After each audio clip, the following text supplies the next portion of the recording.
This is a tour of a house in Bali, including the rooms, the living area and the kitchen.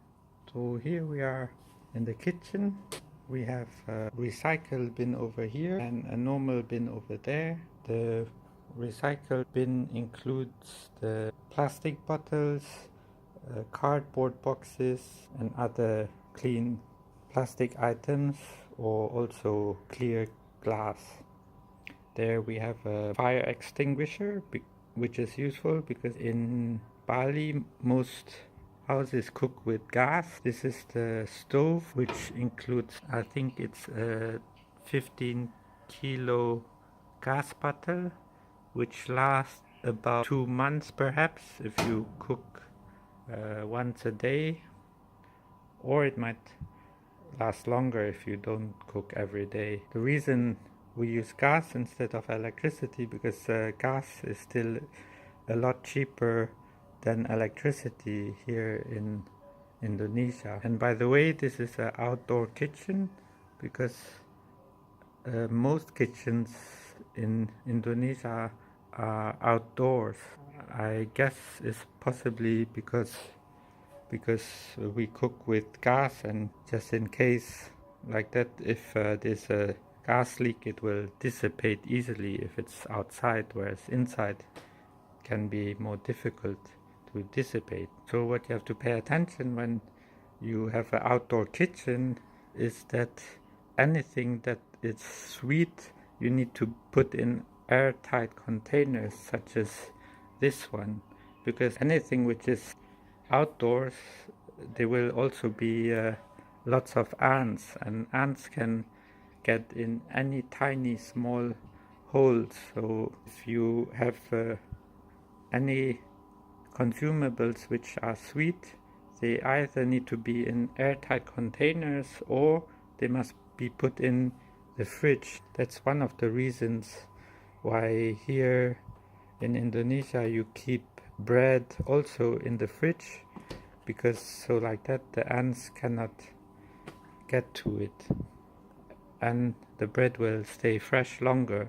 If you leave it outside, not only the ants will crawl inside the packaging, but also the humidity and heat can cause mildew to grow inside of the packaging. So the fridge is really important in a kitchen because it's not only to keep things cool, but also to store food so that they don't get consumed by little bugs or animals. So if you get a fridge here, it's always best to get a fridge with 2 doors, because it's much better to have 2 separate compartments, one for the freezer and one for the normal fridge. Because if you buy a fridge with only 1 door, they will have the freezer compartment inside the fridge, and you always have problems with that because the freezer compartment will be either too warm or the fridge compartment will be too cold, so you don't have a good separation between the freezer and the normal fridge. So even though a 2-door fridge might be slightly more expensive, it's totally worth it to have a 2-door fridge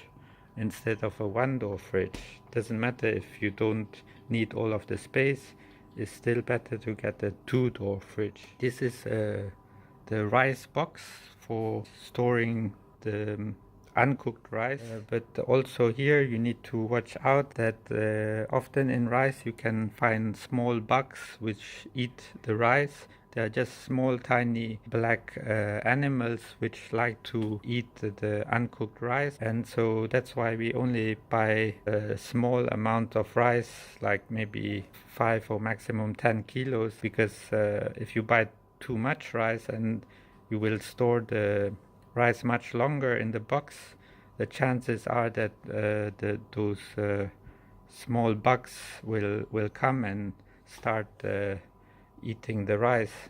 So if you buy only small amounts of rice and store it here, you have less chances to have the rice bugs.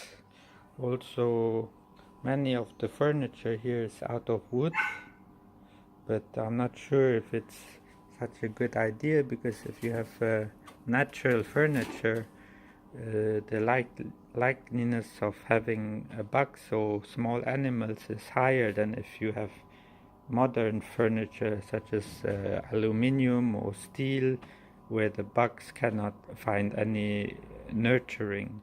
And then this is a drinking water purifier, so this is connected directly to the water mains, but it will use UV light to kill all the microbes, so the water which comes out from here is drinkable, because if you drink water straight from the tap, you would have to boil it first, and then only then can you drink it. Or, which if you don't have a water purifier, many people buy water in gallons, which is as big as this, but they are very heavy, and to carry them and go to the shop to refill them, it's a lot more cumbersome than just getting a water purifier like this, which you can use for a couple of months before you have to change the filter in it,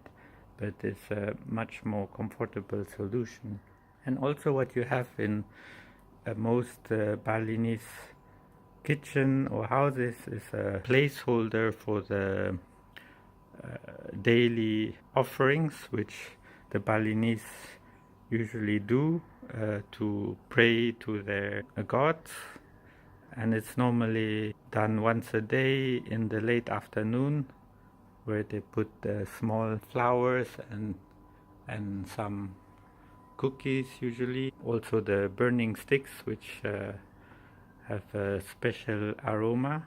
And this is the calendar, which needs to be changed to April, because today is the 1st of April, and as you can see, yesterday the 31st was full moon, but we couldn't see anything because it was cloudy.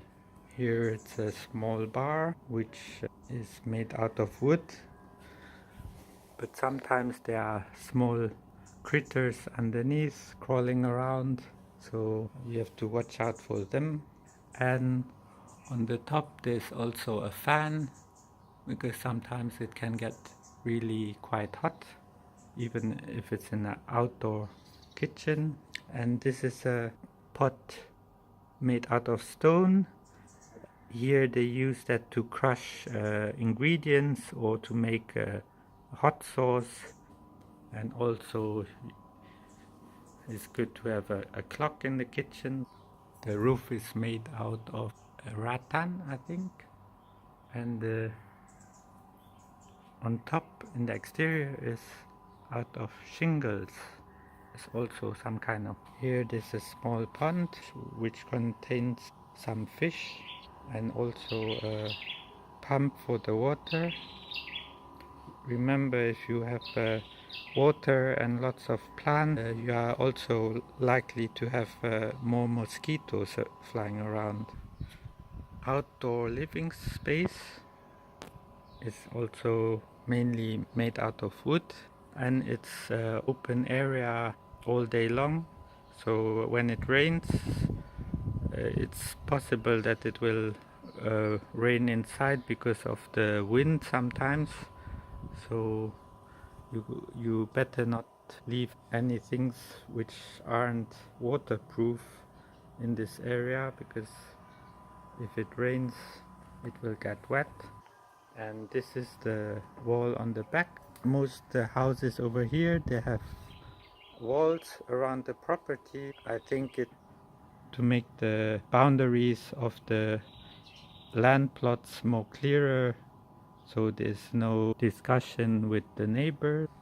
You also can put up a fence, but fence don't probably wouldn't last very long here, so that's why most houses use walls. Along the walls are some bamboo trees, and I don't know which kind of tree is this one.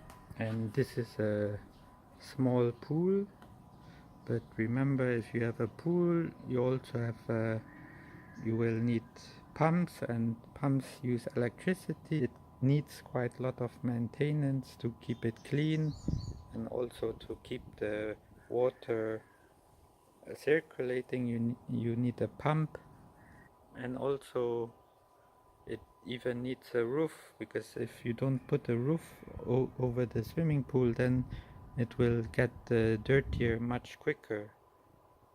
So unless you really like pools, I'm not sure if the maintenance is worth for having a pool. This is the garden. If you have grass, when it's dry, you need to water it every day, and also you need to cut the grass when it gets too long. So unless you enjoy cutting the grass and maintaining the garden, you must think of the work needed to keep the garden in good condition. The roof of the kitchen is made out of ondulin. It's not wood, but it's some kind of rubbery coating. I think it has several layers which are waterproof, and it's quicker to install that roof than to use traditional shingles. And this roof probably lasts around 10 years, and after that you will have to replace it again. So every 10 years the roof needs a complete overhaul, which also costs quite a lot, so you need to remember that. If you use traditional ceramic tiles, it possibly lasts a bit longer, especially if you use high quality ceramics tiles. It might last over 10 years, perhaps even 15 years. And I think it's easier to replace tiles than to replace shingles or even ondulin material. If you have a wide open space like this, remember, if it's exposed to the outside environment, it also needs to be cleaned more often than, for example, indoor space, because they are exposed to the external weather. So it's more work to keep an outdoor area clean than keeping a indoor area clean. So remember to keep that in mind also.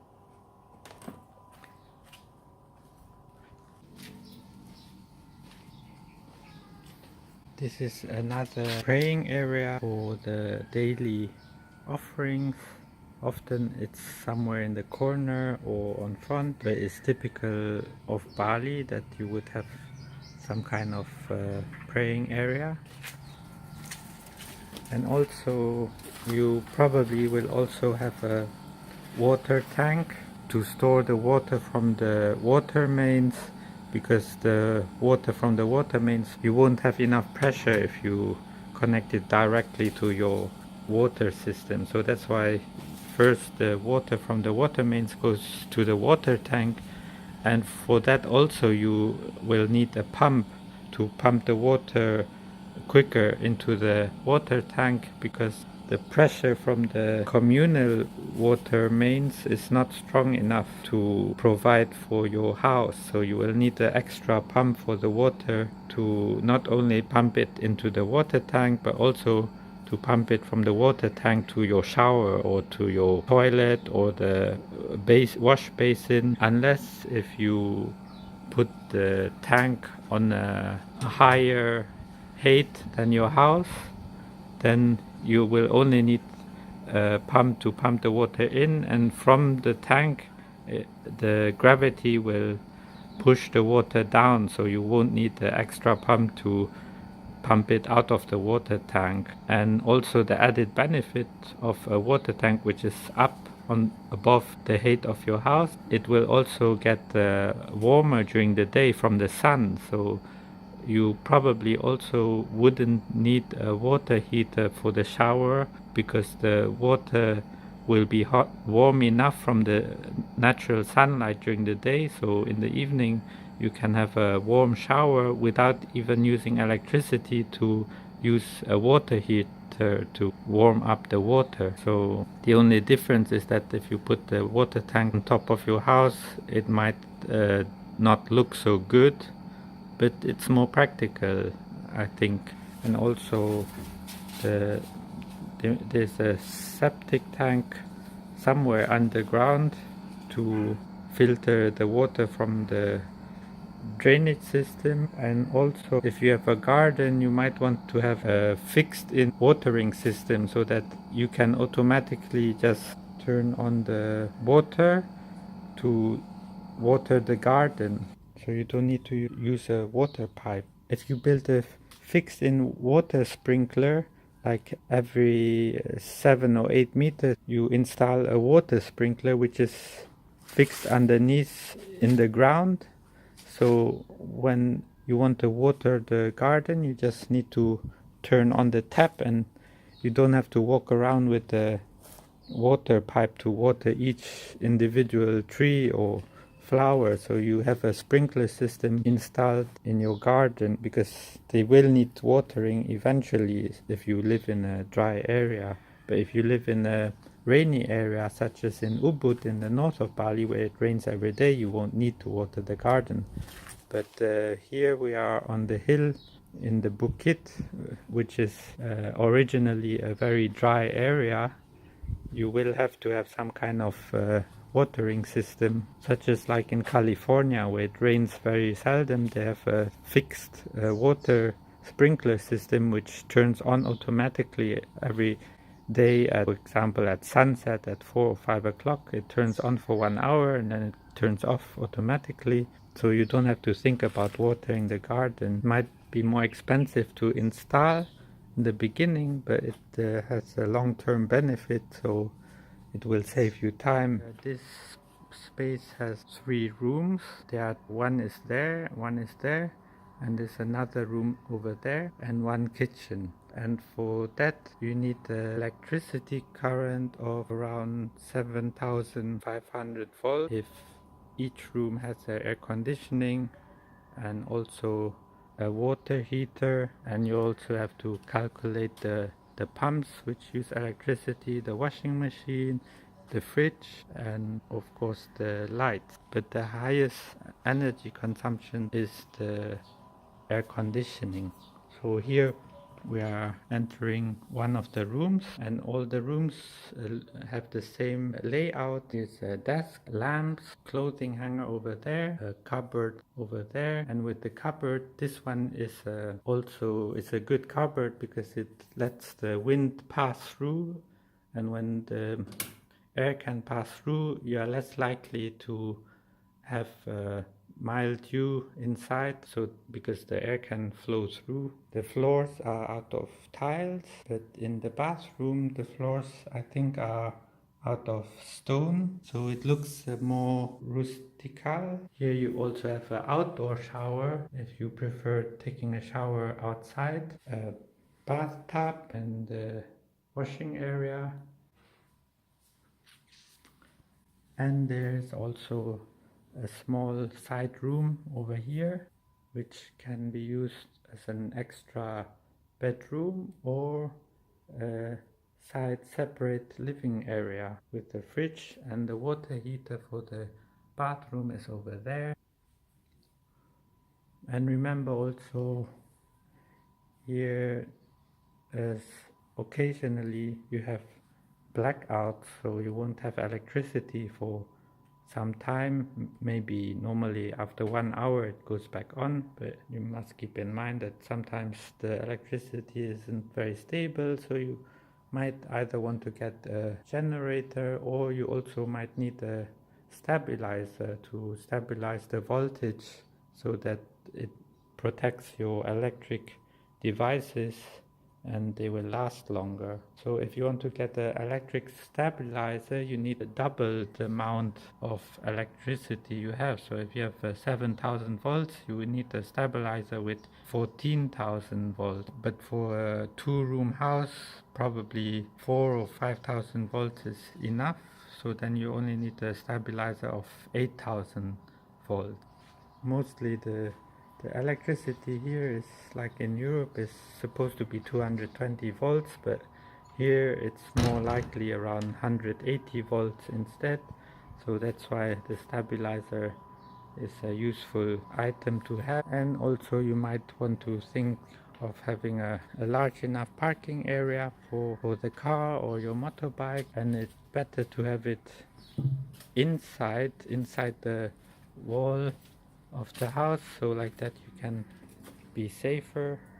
And you might also want to have a dog as a security guard, and you might also want a storage area, because to put the things that you don't use every day. And you might want to have a living room also, but one which is indoors, because when it's outdoors, most of the time it's too hot to be outside for longer than a half hour or 1 hour.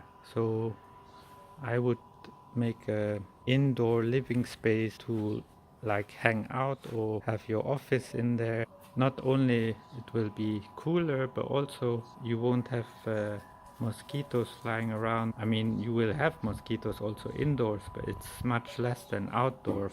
If you are in a air-conditioned space inside, you will have less mosquitoes biting you, and you can have your dinner more relaxed. So this was the tour of a house in Bali. Hope you enjoyed the video, and thanks for watching.